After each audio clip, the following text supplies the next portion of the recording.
Delhi car बॉम्बस्फोटांच्या तपासात एक अतिशय गंभीर आणि खळबळजनक खुलासा झालाय।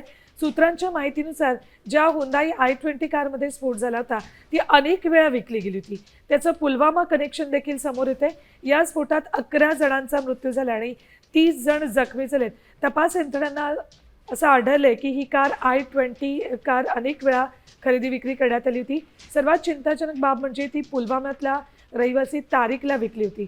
सूत्रांच्या माहितीनुसार कारच्या खरेदी विक्रीमध्ये बनावट कागदपत्रांचा मोठ्या प्रमाणात वापर करण्यात आलाय, ज्यामुळे कारच्या खऱ्या मालकाची ओळख अद्याप पटलेली नाही।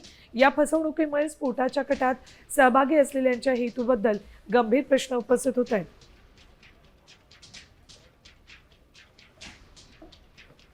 ज्या i20 कारमध्ये स्फोट झालाय ती कार अनेक वेळा विकल्याचं समोर आलंय, त्यामुळे कागदपत्र ही बनावट आहेत। दिल्ली हल्ल्याचं पुलवामा कनेक्शनही समोर येतंय।